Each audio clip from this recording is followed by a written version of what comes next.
Hi all. After a humiliating defeat in round 2 against I am Lorin da Costa in just 20 moves, I was playing a much lower rated player in round 3, Stephen Jones.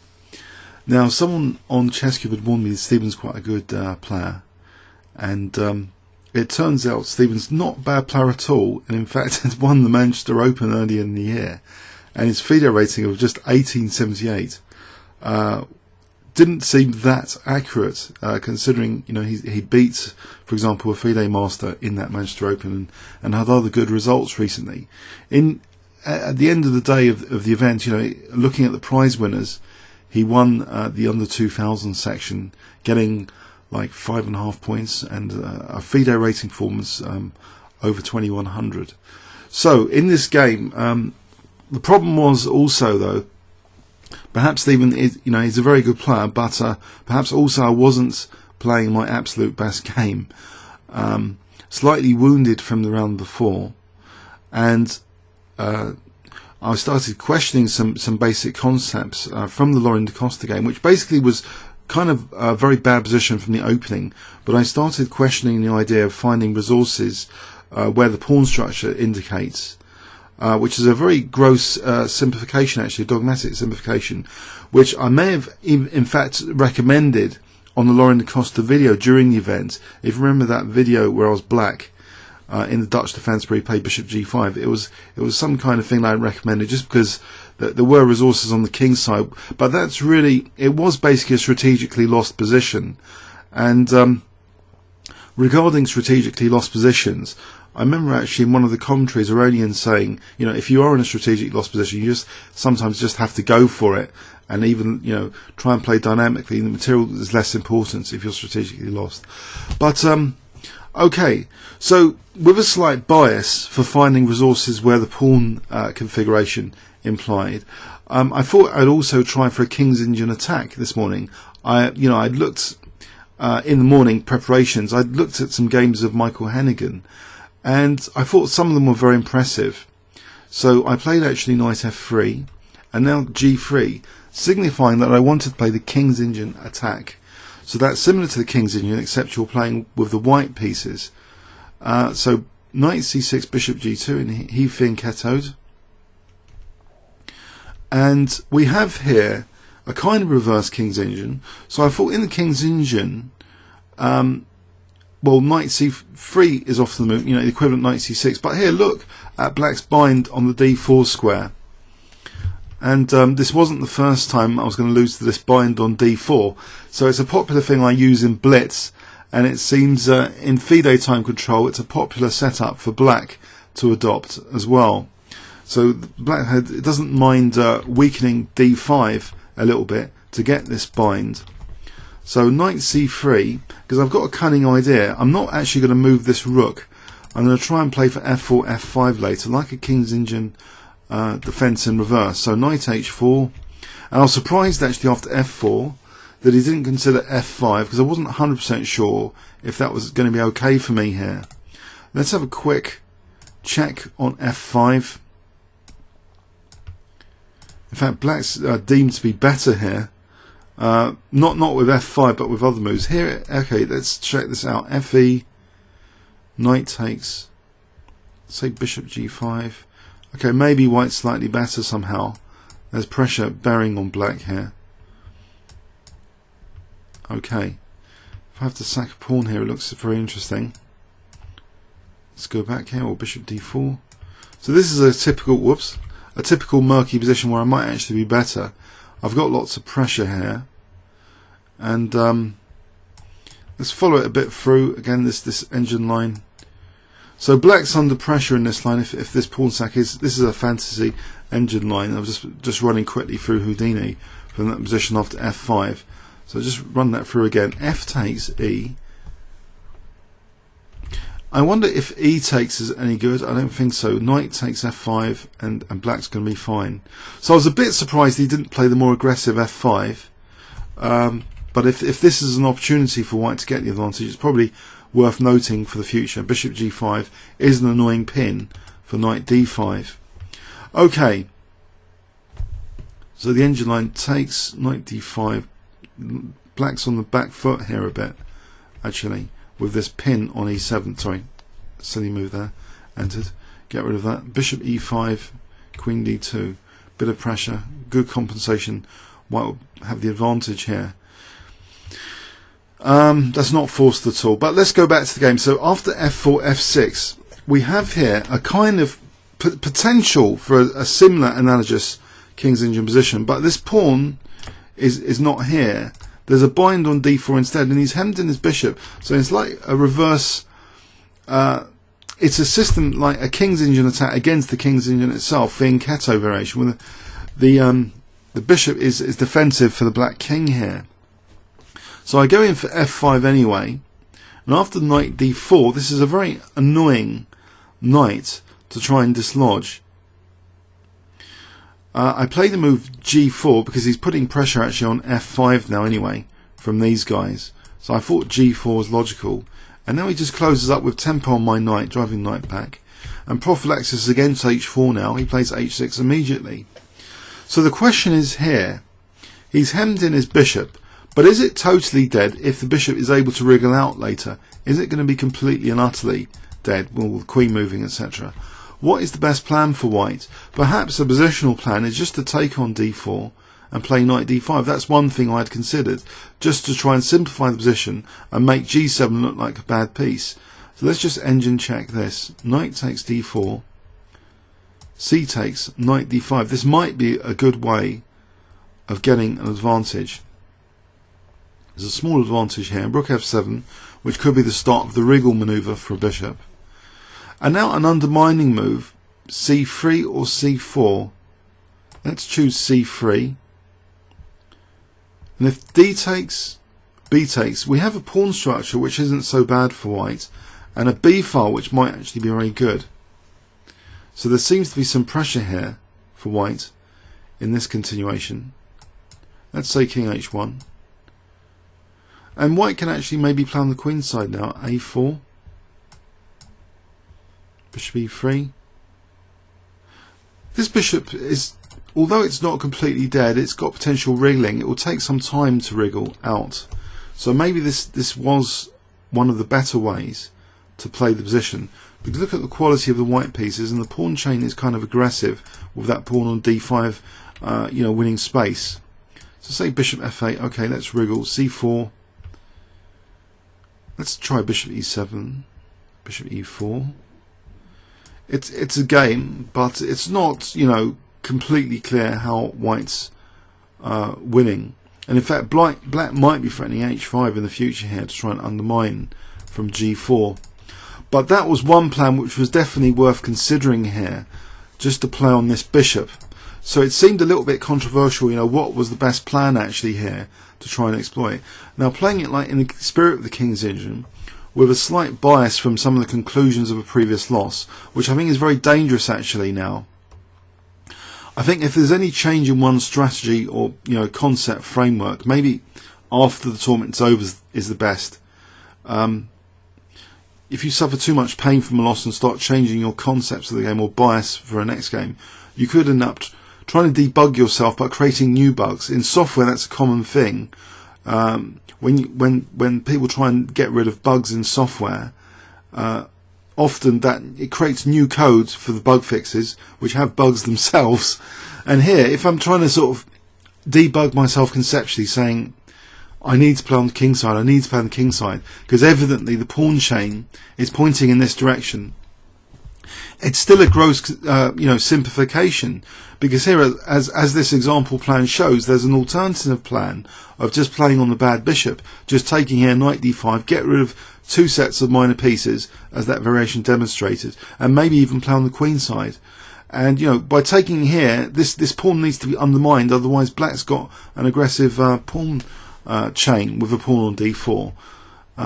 But anyway, let's follow the game through. h6, and I don't think white's actually that much better. There might be a slight advantage, but it's difficult, it seems, to break down. Now maybe h4 throws away some of the advantages, just the act of trying to play on the king side. Engines don't like that move here, and it seems logical because that's the area which you'd think you'd play.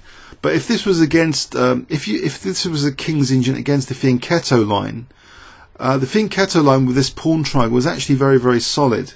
You know, you play for h4. If the bishop's here and not here, it's often advantageous for black. It's a good defensive bishop, and that's the same, you know, if it was colours reversed in the fianchetto line, which actually I had to face in a later round and also lost. So there's a great theme here developing of losing to these fianchetto lines with this pawn triangle, which is kind of prophylaxis against the kingside attack. So it's sort of taking away the fun of it. There's other evil forms of prophylaxis against the standard King's Engine attack for stopping f4 altogether, which I would like to show you in other game videos soon as well. But this is already a defensive posture against h4, you know, and maybe, you know, h4 is not worth playing. You know, let black play h4 and play something else. Now here's a variation from earlier, knight d2, which it's sort of unclear what Houdini's up to in this line.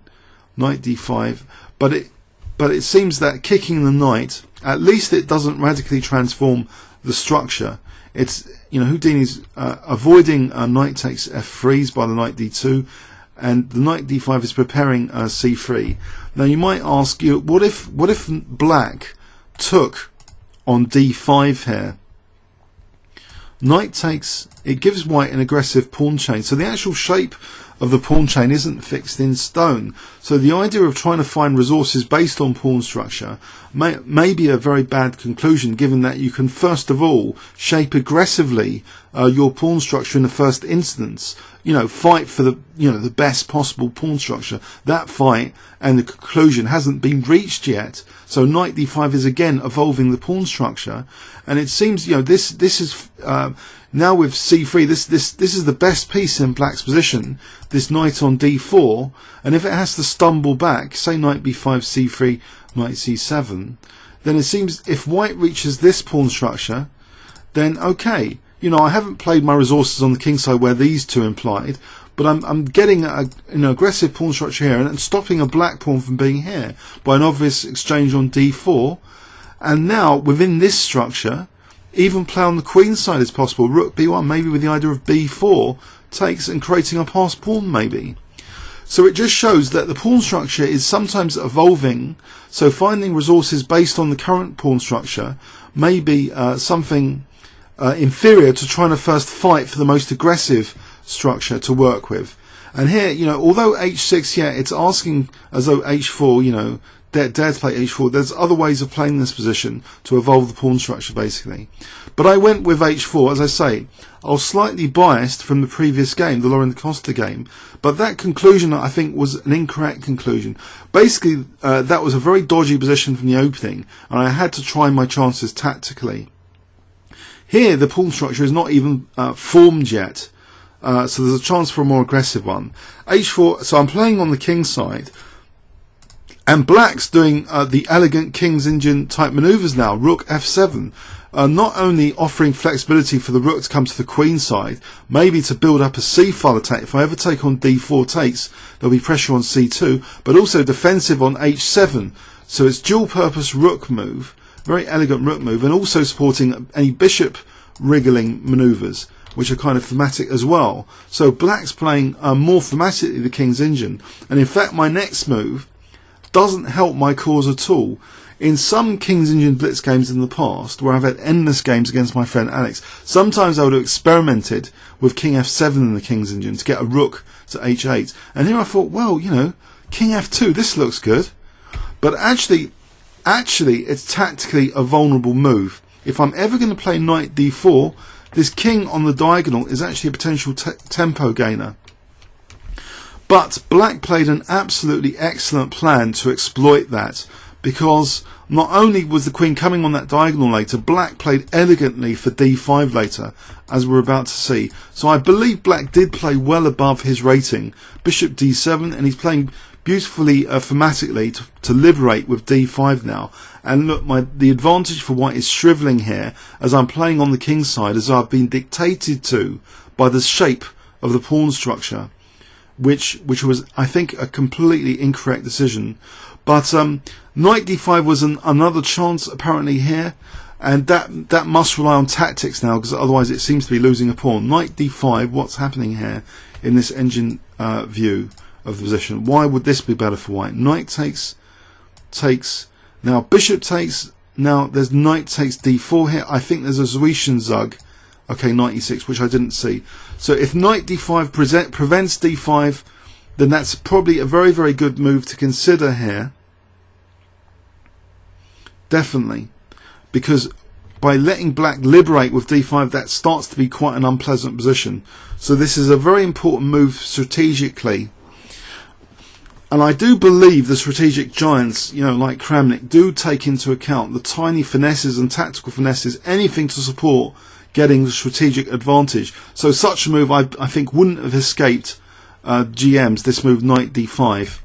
It's a good move strategically to stop black liberating the position with d5. So that's something I should definitely have considered. Instead, I humbly accept a passive and potentially strategically disastrous pawn structure, typical of the, you know, the d5 versus e5 pawn chain video, if you look at, where black's actually getting the d5 chain. All he needs to do is get rid of these double pawns and have a d5 chain with a rook able to switch quite rapidly to the c file, and c2 will be a natural target. Already opened up the semi-open c file. He just needs to get rid of the double pawns. So I'm starting to be clearly worse here. My last chance perhaps for achieving equality is knight d5 now, to try and get my fair share of an aggressive pawn structure. Knight d5 keeps these pawns doubled at least. So say bishop takes, e takes, the pawns are still doubled. So that means some piece congestion as well. So this might be tenable, but it's starting to be unpleasant. I don't know, if I have to play a move like king g3, it's not the best position in the world. Takes, let's say this, is the d5 vulnerable? That's the question. Say I'm losing d5 or c2, that's starting to look particularly unpleasant. It does look like a strategic disaster on the c file already. So black has been given an aggressive pawn chain and is working with it there.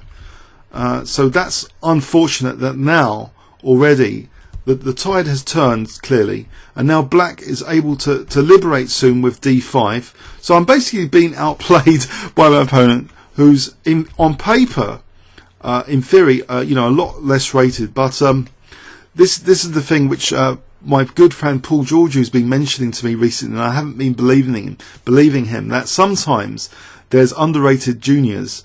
And I asked Stephen after the game, actually, you know, how comes his rating so low? And he said, well, in junior chess, he's had some bad results, you know, against much lower rated juniors. And when they come into mainstream, you know, FIDE events, you know, some of these juniors are not bad. And I think Stephen's, to his credit, Stephen Jones, he's going to be, you know, pretty good in the future. And he won a major prize in this tournament for his rating group. But he's played, you know, the game very thematically, very nicely. I think he gave me a slight chance pretty soon though here, queen b6, from an engine point of view at least. I thought the position was difficult to play after queen b6, because now on the cards, you know, d5 and potentially taking on e4 and exposing my king pretty soon. My king shouldn't really be here. If we look at the thematic King's Indian manoeuvres, when, you know, rook f2 and bishop f1 would have been a thematic King's Indian manoeuvre, assuming I'd have to accept a passive pawn chain, which wasn't the case either. But with a king on this diagonal, this queen b6 is not only annoying, it's strategically significant. It's supporting two goals of c-file pressure and also liberating with d5, with supporting tactics. Basically, it's a target. I've given my opponent a sitting target, b3, and now d5 would have been absolutely equal according to Houdini here. Queen c5, and I played apparently a good move b4, which Stephen also thought was good after the game. So here I've managed to somehow, I don't know, gaining space on the queen side is not such a bad idea, and maybe queen b1, queen b3. But as I say, I was biased by the previous game to try and play on the king side, but maybe this is logical. Getting a pin here might be useful. Playing on the queen side like this might actually be really useful. But after d5, for some reason, maybe I was concerned about takes an e3 check, but maybe b5 is the best. It needs calculation. So let's say d takes e4. Okay, for some reason, this is not liked at all. This line, king g1. Okay, so say takes here. I think this would be a disaster for black, because there's C takes and there's A5. Both of these good for white. So this was a playable continuation as well. I seem to be, not taking into account tactical finesses at the right time. And here a tactical finesse is definitely to play B5 immediately. So this would have been a good move as well, if that's the case. If the bishop has to go back, and now Queen B1. So the idea of the queen coming to b3 is useful, but it's playing on this side where actually there is a spatial advantage on the queen side, and sometimes in the King's Engine this kind of stuff is also worth considering, because this diagonal, if that's sensitive, then it's sensitive to exploit. So a queen here and using space, if it's not clear how the opponent's going to exploit this, then sometimes that's useful to play on that side of the board. Things are not always dictated just because you've got advanced pawns here that you can't play on the other side of the board and create the shape of the pawn structure somewhere else. It really just depends on the position. Having dogmatic ideas about where to play, I think, is a dangerous thing, and that's one of the key things about this game. I think it challenges that conclusion from a previous video about where the resources are. Dictated by the pawn structure. But knight g3, okay, passive move, so I'm letting the opponent undouble pawns, and now definitely he's reaching equality. I haven't pushed back that bishop. He's starting to reach equality now. So I should have played maybe knight takes e4. I played bishop takes e4. He's nearing equality. He's got pressure and it's uncomfortable to play. I'm starting to play a passive move now, rook a2, just to defend c2, but I'm aware that I can potentially play queen b1. Whoops, engine's about to kill my machine there. Sorry, so bishop takes, knight takes, and now black's clearly better. So another mistake here. In this position, I'm not sure bishop d5, that just hands black the advantage. I think rook b2 more prudent. If bishop e4, okay, the advantage of the extra move. How is that apparent? So queen f3 with that extra move, that's quite handy actually. I think there's threats now like knight takes g5. So say knight f4. This is a much better version of the game than I had. At least I've got a good knight here, and this apparent strategic disaster is not such a disaster if it's quite solid over here. Again, it all depends this c-file pressure in itself. If I've got a nice knight on e4, it is better than that bishop at the moment. So say rook h2, okay, let's go with that. b5, and maybe this is fine for white. This is a small advantage even for white, but it's not the bog standard kingside attack. But anyway, so I took on d5, bad. I'm giving a tempo away, and now with that tempo, there's pressure immediately on my position. I'm having to defend again. I play rook h5 with the threat of queen h1. And that was a bad move. I think just defending on b4 might be actually better with queen b1 or maybe rook b2. But queen b1 is good prophylaxis maybe against rook h7, because there's an idea of queen b3. This diagonal is sensitive. Black has played f6, so that's worth trying to exploit in some of these variations. So for example here, queen b3, I might be able to hold this position with that nasty pin on the knight.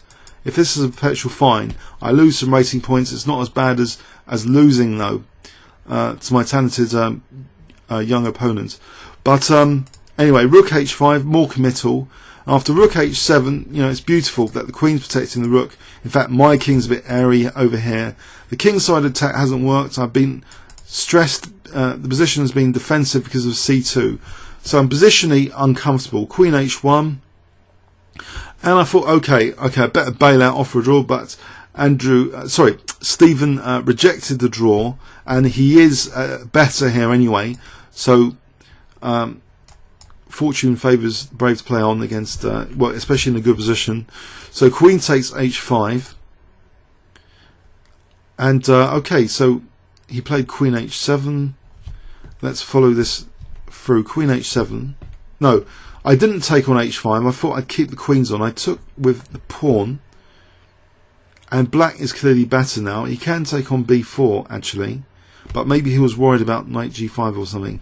Instead he played queen h7, which is good as well, attacking f5. Queen f3, and approaching time pressure. I was actually under time pressure as well, because I found it so difficult to find a reasonable plan during this game. And here I just totally cracked up. We're about 8 moves away from move 40. I think I feel I'm running out of time in a passive position, and I just blow a bishop. I just absolutely crack with bishop takes g5. I think it's very difficult to be in a passive position for hours and hours on a FIDE time game. It's not much fun, and sometimes, I don't know, you can just crack and just play an outright howler if you're subjected, to too much pressure. But also, I think maybe just practice in FIDE events creates greater emotional stability. I think maybe too much blitz or something. This just doesn't work. But he was worried for a moment. He can just play Queen d7 here, and I haven't got anything on the g file, so I'm lost here. I play f6, but there's no real concrete threats here. There's nothing going on. I defend, f6, and then try and get the rook back to the g file, but it's just a piece down for nothing. There's no attack here, unfortunately for me. So that's how I lost a load of FIDE points in one game at this London Classic. The London Classic I've been looking forward to quite a bit for a while. Unfortunately, I played perhaps an underrated junior. He did win the rating prize. Unfortunately, also, I was a bit wounded from the previous round. So I think some basic lessons, though, for me, I'm starting to reflect about what happened generally. I think maybe before a game, before round 2, I shouldn't fear opponents too much. If you create exploitable weaknesses by being terrified of an opponent and don't play a usual system, play the Dutch, and then they surprise you, then you'll play even worse situation. You're creating even more exploitable weaknesses than if you didn't fear opponents too much. Then there's the after a game effects. If you do lose horribly, you're in pain, and you start revisiting all your fundamental strategies and start creating new dogmatisms, like where you want to play based on pawn structure, then that again can lead to a different type of disaster. In software terms, I think the analogy would be trying to debug software without making sure you're creating new bugs in the process. It's a very dangerous thing to think of new concepts which you haven't played with before, unless the tournament itself is just experimentation and you want to play with different ideas. The opening idea, though, the King's Engine attack, I had looked at a few games of Michael Hennigan in this and thought this is worth a punt, but it's the shaping of the pawn chain seems absolutely critical here. Black's own best piece is being transformed into an aggressive pawn chain as soon as I take on d4, so that decision needs to be carefully visited here, as well as the decision of trying to play on the king side with h4. It might be better to go for a plan for exploiting the bishop. It might be better to try and safely drive away this knight with knight d2 to avoid any potential exchange, knight d5, invite an aggressive pawn structure for white, and then safely kick the knight away without transforming black's pawn structure, giving black an aggressive pawn on d4. But no, dogmatically I thought play on the king's side, despite it being like the fianchetto variation. Avruk in his series is recommending the fianchetto against various black systems because it provides king safety. The idea stems way back to Rubinstein. When Rubinstein did the innovation against the Dutch defence, the Dutch defence players found their attacks were amounting to nothing. Trying to attack a fianchetto king position is a lot harder sometimes than non-fianchetto. Here it's trying to attack a fianchetto king position in effect. It looks like a bad bishop. Should it be punished? Should it be easily to be punished? Well, it requires some precision engineering for how the pawn structure is going to evolve here.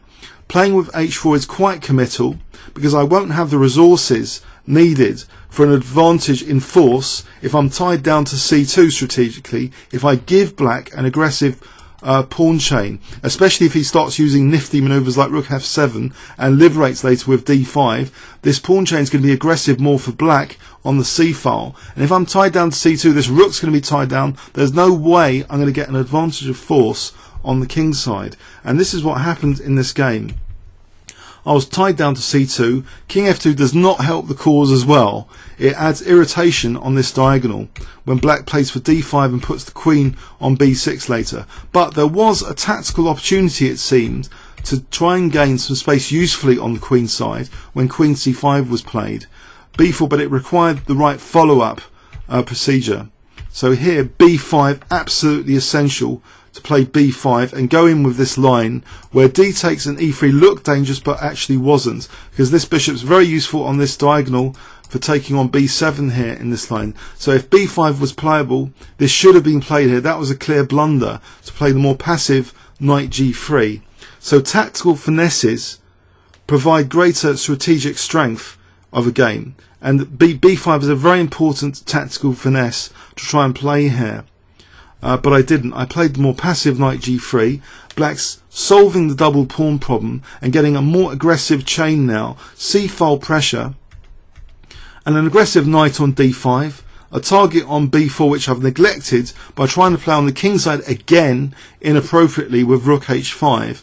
Again here the move queen b1 would have been a lot better, and try and use the diagonal last ditch attempt, invite a perpetual check. Maybe there's a threat now of also knight takes f6 if rook d8. So if there isn't a perpetual check, I'm not sure what black's doing here, because this would be pressure on here. Queen f7, there's queen d5 there and knight f6. So that's useful to try and secure a draw. This play on the queen side, cutting across the diagonal. But no, I play on the king side again, and that's losing position. It's just too many weaknesses on both sides of the board. The c-file is vulnerable, and I just end it basically quicker than it needed to be. I could have grovelled on in the position, slightly worse, but it's an unpleasant position strategically. The way to grovel on rook b2, but black should eventually be able to target maybe h5. Just moves the bishop, plays rook h5. It's very uncomfortable to try and defend this. This rook isn't exactly versatile over here. I'm tied also to this weakness. So I'm being positionally done over. It has to be said, and well played, to my opponents, and congratulations to him on winning the grading prize. But an instructive game for playing the King's Engine attack against the fianchetto system. You know how not to do the slight finesses, how they help or hinder strategic goals. I hope you got something from that. Comments or questions on YouTube. Thanks so much.